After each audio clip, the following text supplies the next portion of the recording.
3월 24일 함께 나눌 하나님 말씀은 마태복음 26장 1절로 14절 말씀입니다. 탐욕과 배신의 사람, 사랑과 헌신의 사람. 오늘 본문은 유월절 이틀 전 사건을 기록한 본문입니다. 유월절 이틀 전, 그러니까 곧 유월절을 맞이하면서 예수님께서 자신의 죽음을 예고하시는 말씀이 등장을 하지요.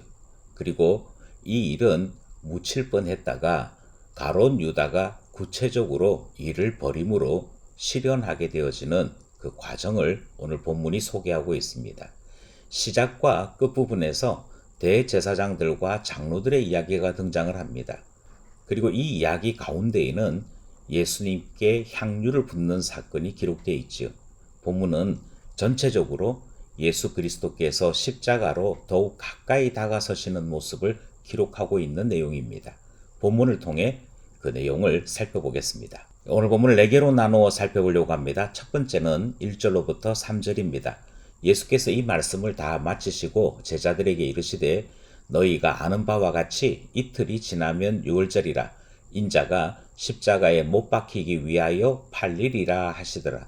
그때에 대제사장들과 백성의 장로들이 가야바라 하는 대제사장의 관정에 모여 예수를 흉계로 잡아 죽이려고 의논하되 말하기를 밀란이 날까 하노니 명절에는 하지 말자 하더라. 오늘 본문이 출발을 하면서 예수님께서 십자가에 죽으실 것을 말씀하시는 내용으로 출발을 합니다. 그리고 그때가 유월절 절기임을 예수님께서 제자들에게 분명하게 가르치시고 전달하는 내용이 1절, 2절에 등장을 하지요. 그런데 3절에서부터 5절 사이의 말씀은 이 내용이 실현될 가능성이 없어 보이는 듯한 내용이 등장을 합니다. 그 3절이 그때에 라는 말로 설명을 하지요. 예수님께서는 다른 한쪽 편에서 내가 6월절에 십자가에 못 박힌다 이렇게 말씀하고 있는데 이 일을 실현시켜야 될 악의 주체인 대제사장들과 장로들은 가야바라 하는 대제사장의 관정에 모여서 의논하기를 예수 그리스도를 죽이고 싶지만 이 명절에는 하지 말자라고 하는 의논을 했다는 것입니다. 그러니까 예수님의 말씀과는 전혀 반대로 그들은 유월절에 예수님을 죽일 생각을 포기하고 있는 것을 본문이 기록하고 있는 것이죠. 그래서 오늘 첫 번째 단락의 이야기는 예수님의 말씀과 현실이 따로따로 움직이는 모습을 보이고 있는 것입니다. 밀란이 두려워서 예수 그리스도 죽일 생각을 중지하고 있는 대제사장과 장로들의 모습이 첫 번째 문단 말씀입니다. 둘째 문단은 6절로부터 9절이죠. 예수께서 베다니 나병 환자 시몬의 집에 계실 때에 한 여자가 매우 귀한 향유 한 옥합을 가지고 나와서 식사하시는 예수님의 머리에 부으니 제자들이 보고 분개하여 이르되 무슨 의도로 이것을 허비하느냐 이것을 비싼 값에 팔아 가난한 자들에게 줄 수 있었겠도다 하거늘.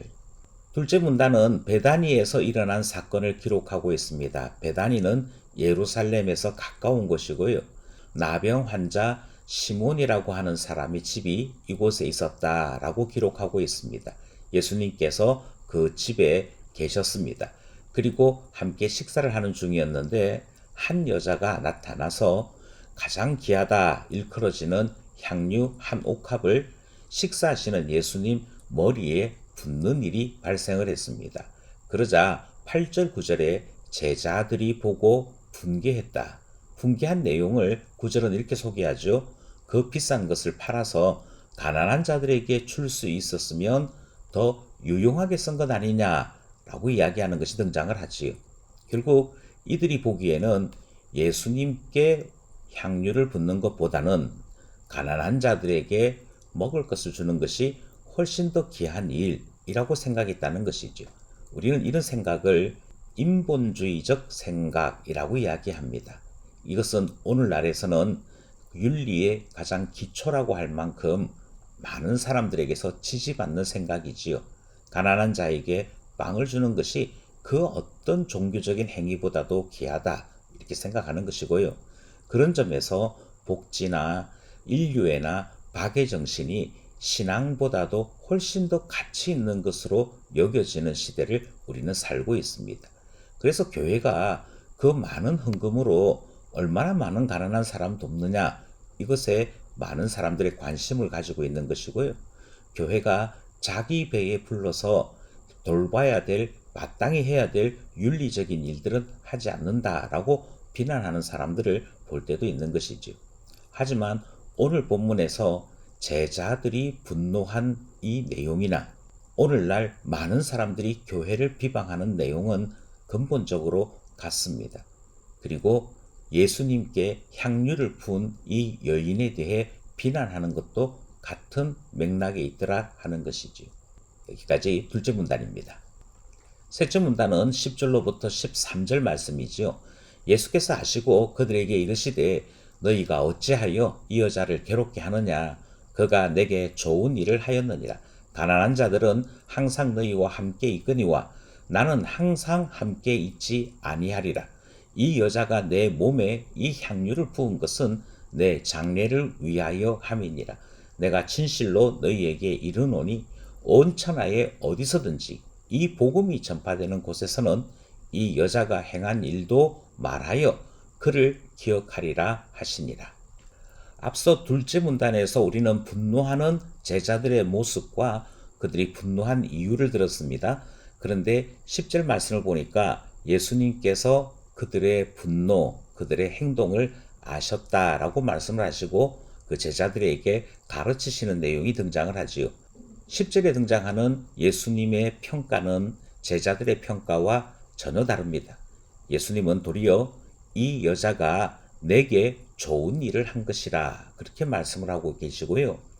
그가 한 행동이 가난한 자들에게 먹을 것을 주는 것보다 훨씬 더 귀한 일이다 라고 말씀하시는 가치에 대한 분명한 평가가 기록되어 있습니다. 이유는 두 가지입니다. 먼저 11절에서 가난한 자들은 항상 너희와 있다. 그러나 나는 항상 함께 있지 아니하다 라고 말씀을 하시지요. 여기서 예수 그리스도께서 십자가를 지신 사건이 한 번 일어난 사건이며 온 인류 역사 가운데 두 번 있지 않는 일임을 주님이 분명하게 선언하십니다. 우리는 이것을 영원한 일, 그렇지만 단번에 일어난 일이라고 이름을 붙이지요. 따라서 가난한 자들이 항상 함께 있으므로 언제든지 그들을 도울 수 있는 것과 단 한 번뿐인 예수 그리스도의 이 죽음을 위해 그가 향유를 부은 일은 같이 평가할 수 있는 문제가 아니다라고 말씀을 하고 있습니다. 둘째 이유는 12절에 등장하죠. 이 여자가 내 몸에 이 향유를 부은 것은 내 장례를 위하여 합니다. 이렇게 말씀하십니다. 그러니 결국 예수님께서 죽으실 것을 다시 한 번 더 분명하게 선언하시는 것을 보게 됩니다. 내가 죽게 되는 것을 분명하게 알리는 표시, 그것을 분명하게 나타내는 사건이 내 몸에 향유를 붓는 일이다. 이것을 보고 십자가, 예수 그리스도의 대속의 은혜를 알아야 한다라고 말씀하시더라는 것이지요. 이 점에서 신앙은 근본적으로 우리 하나님에 대한 고백이 최우선이요 가장 중요한 가치임을 다시 한번 생각해야 합니다. 인간의 휴머니즘, 인류애라고 하는 다양한 이름으로 신앙보다도 이것들이 훨씬 더 위에 있는 것처럼 많은 사람들이 주장하지만 우리는 주 예수 그리스도만을 경외하는 것이 신앙인 줄을 믿습니다. 예수 그리스도 때문에 형제를 사랑하고 예수 그리스도 때문에 구제를 하며 예수 그리스도의 영광을 위하여 우리가 충성하고 헌신하는 것이지, 그것이 훨씬 더 가치 있는 일이기 때문에 행하는 일은 아니다 하는 사실을 확인하게 되는 것이지요. 이 점에서 제자들과 예수님의 판단이 다르더라 하는 내용을 확인하게 됩니다. 예수 그리스도를 위하여 장례를 준비하는 일이 훨씬 더 가치롭다, 훨씬 더 영화로운 일이다 말씀하시는 내용을 우리는 듣는 것이고요. 13절 말씀에서는 예수님께서 복음이 전파되는 곳마다 이 여인의 행한 일도 말해야 한다, 기억해야 한다 라고 말씀하시므로 십자가 은혜를 기억하는 것과 같은 표현을 여기에 기록하고 있는 것을 확인하게 됩니다. 그만큼 예수 그리스도의 죽으심을 준비하며 향유를 붓는 일은 귀한 일임을 말씀하시는 셋째 문단 말씀이었습니다. 마지막 넷째 문단은 14절에서부터 16절입니다. 그때에 12 중에 하나인 가롯 유다라 하는 자가 대제사장들에게 가서 말하되 내가 예수를 너희에게 넘겨주리니 얼마나 주려느냐 하니 그들이 은 30을 달아주거늘 그가 그때부터 예수를 넘겨줄 기회를 찾더라. 14절 말씀에도 그때에 라는 말씀이 등장하죠. 그러니까 이 모든 사건들이 다 연결되어 있는 것을 본문이 설명하고 있습니다. 이전까지는 대제사장들과 장로들은 예수 그리스도를 죽일 생각을 가졌다가 포기했습니다. 명절에는 하지 말자라고 이야기하므로 6월절에는 예수를 그대로 살려두리라 생각했다는 것이죠. 그들의 생각에 바꿔놓는 일이 발생을 합니다. 그것을 누가 하느냐 하면 다름 아닌 제자 가운데 하나인 가롯 유다가 했다라고 성경이 기록하고 있지요. 그가 가서 내가 예수 넘겨주겠다. 얼마 주겠느냐 했다는 것이고요. 은 30을 그 대가로 미리 선불로 지급해 주었다라고 성경이 기록하고 있습니다. 그래서 처음 시작할 때만 해도 예수님께서 십자가에 대한 말씀을 하시고 향유를 붓는 여인의 사건에서도 다시 장례를 준비하는 것이라 말씀하시므로 현실과 동떨어진 예수님만의 생각이 기록된 듯 했으나 하나님의 계획이 구체적으로 현실적으로 바뀌는 것을 넷째 문단에서 확인하게 되는 것이죠. 그 역할을 누가 했느냐? 가룟 유다가 했다는 것이고요. 가룟 유다로 말미암아 대제사장들과 장로들은 6월절에 예수 죽일 수 있겠구나 라고 생각했다는 것이지요. 이처럼 예수 그리스도께서 예고하신 대로 더 분명하게 십자가로 가고 있는 모습을 본문이 소개하고 있습니다.